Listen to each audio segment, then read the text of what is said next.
안녕하세요. 잡시광입니다.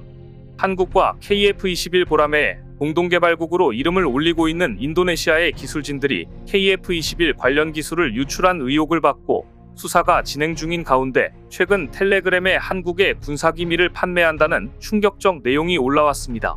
심지어 차세대 전투기 KF-21 한국형 기동헬기 수리온 등 한국 방산무기 관련된 기술을 팔 수 있다는 내용이었습니다. 만일 이 같은 내용이 사실이라면, 그리고 이런 기밀이 SNS상에서 유통됐다면 적자는 파문이 예상되고, 따라서 국정원과 경찰은 누가 텔레그램에 이런 방을 개설하고 지속적으로 이런 글을 올리고 있는 것인지, 그들이 실제로 군사기밀을 갖고 있는 것인지를 밝히기 위해 조사에 들어갔습니다. 무엇보다 한국 차세대 전투기 개발의 핵심 기술이 집약된 KF-21 보라매에 관련된 기밀이 있다면 그것이 어떻게 유출된 것인지 그 경위에 관심이 집중될 수밖에 없습니다. 더구나 지금 인도네시아 기술진들이 조사를 받고 있는 민감한 시기에 일어난 사건이라 더욱더 국정원의 조사 결과에 안팎의 이목이 집중되고 있는데요. 대체 이 사건의 핵심은 무엇인지 오늘은 이 소식 자세히 전해드립니다. 지난 2월 방위사업청과 국가정보원 등으로 구성된 합동조사단으로부터 사건을 넘겨받은 우리 경찰은 인도네시아 기술진 2명을 출국 정지하고 한국항공우주산업 카이 등에 대한 압수수색을 진행했습니다. 수사 결과 유출된 자료는 USB 7개 분량 모두 20GB가 넘는 것으로 확인됐습니다. 경찰은 자료 유출 기간과 내부 조력자가 있는지 등을 수사하고 있는데요. 유출된 내용은 우리 전략물자와 국방과학 기술자료 등이고 설계도면 등은 아직 확인되지 않았습니다.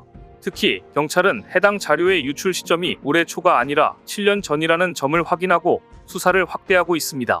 공동개발 초기에 유출돼 인도네시아로 건너갔던 자료를 인도네시아 기술진이 다시 한국으로 갖고 들어왔다 적발됐기 때문입니다. 이 때문에 경찰은 자료 유출이 장시간에 걸쳐 이루어졌을 가능성, 내부 조력자가 있을 가능성 등을 수사하고 있습니다. KF-21 한국형 전투기 사업은 2015년부터 2026년까지 한국과 인도네시아가 한국형 전투기를 공동 개발하는 사업으로 전체 사업비 8조 1천억 원 중 1조 6천억 원을 인도네시아가 부담하고 기술 이전을 받아가기로 했습니다. 그러나 인도네시아는 내기로 했던 분담금 중 1조 원을 깎아달라고 요구하며 6천억 원만 낸 상태입니다. 안 그래도 인도네시아가 소위 분담금 먹튀를 해서 결과적으로 국민 세금 1조가 갑자기 더 투입될 수밖에 없는 상황이라 한국인들이 열받아 하고 있는데, 이 와중에 인도네시아 기술자들이 기술 유출 의혹까지 받자 한국의 신임 방위사업청장은 중대 기술 유출이 확인되면 공동개발 협력 여부를 재검토하겠다고 밝히기도 했습니다. 그런데 이렇게 민감한 시기에 그것도 텔레그램 채널의 한 방에 군사기밀을 판매한다는 취지의 글이 지속해서 올라왔다는 사실이 알려지자 대체 누구의 짓인가 한국 국정원이 수사에 나선 것은 당연한 일이었습니다. 군 소식통에 따르면 지난해 8월부터 한 텔레그램 채널에 이런 글이 지속적으로 올라왔다고 하는데요.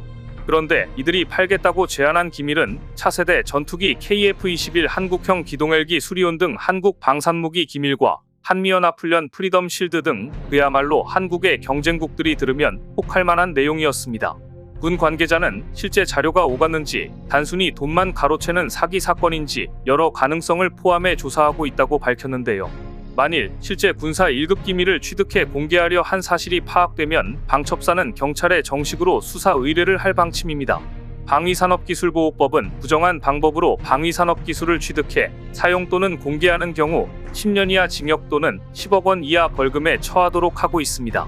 인도네시아 기술진들이 정보 유출 의혹을 받고 한국이 이 문제를 수사 중인 가운데 발생한 군사기밀 판매 텔레그램방 사건까지 발생하자 누구보다 KF-21 분담금을 깎아달라고 하는 인도네시아의 속내가 무엇인지 다시 한번 인도네시아의 진짜 마음에 관심이 쏠리고 있습니다. 우리 방위사업청은 지난 8일 언론 브리핑을 통해 인도네시아 측은 KF-21 체계 개발 종료 시점인 2026년까지 6천억 원으로 분담금 조정을 제안했다, 조정을 추진 중이다 라고 밝혔습니다. 방사청은 국방부와 기획재정부 등 관련 부처와 협의를 거쳐 인도네시아 측 제안을 수용할지 결정할 예정인데요. 이 문제에 대한 한국인의 감정은 크게 두 가지로 요약됩니다.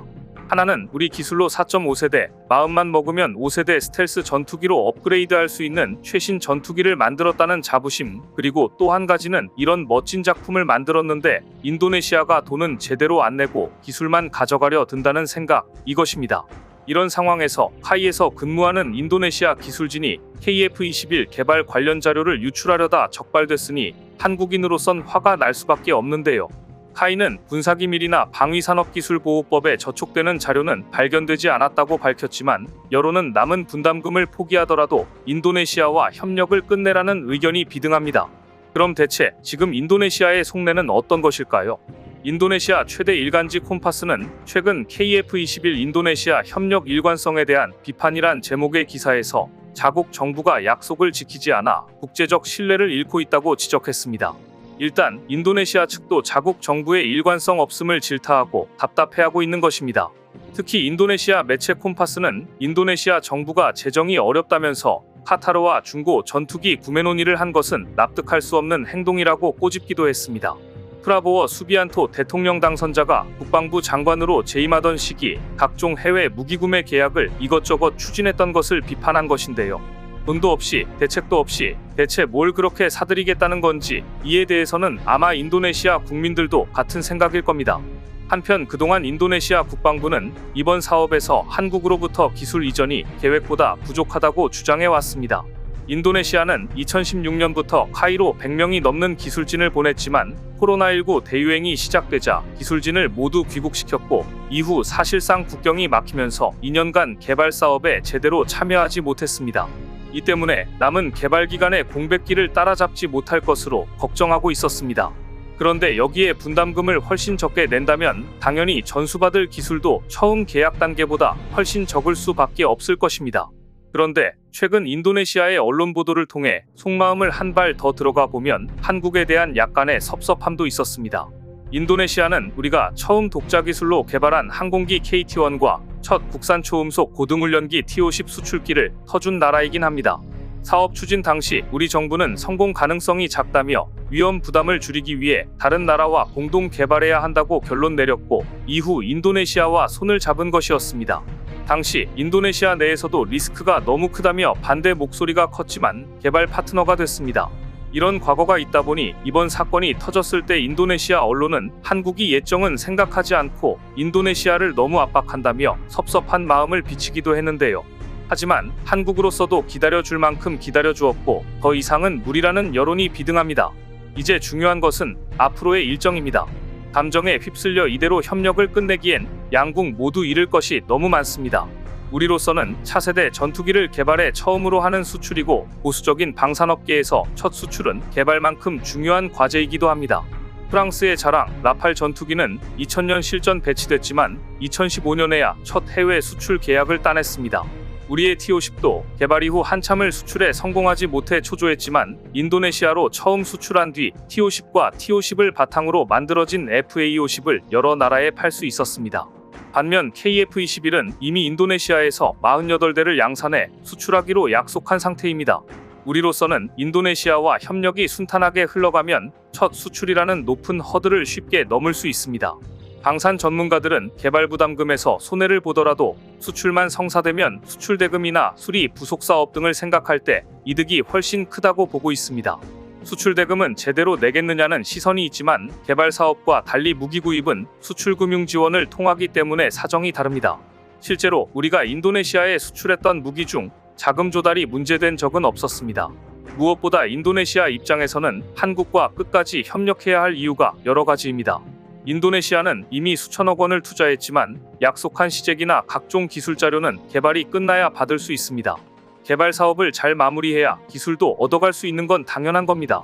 또 개발 이후엔 인도네시아에서 양산에 들어가야 한국과 양산 협력을 통해 부족한 기술을 만회할 수 있습니다. 이처럼 인도네시아가 이 계약에 대해 우리보다 훨씬 더 절실할 수밖에 없습니다. 더구나 잘 만들어진 KF-21은 미티어 미사일 발사 테스트까지 성공하고 각종 첨단 기술들을 국산화하면서 여러 방해물들을 이겨내고 80% 개발에 이르렀고 최근 2조 원의 양산 계약도 따냈습니다. 카이는 지난 25일 방위사업청과 한국형 전투기 KF-21 최초 양산 계약을 체결했습니다.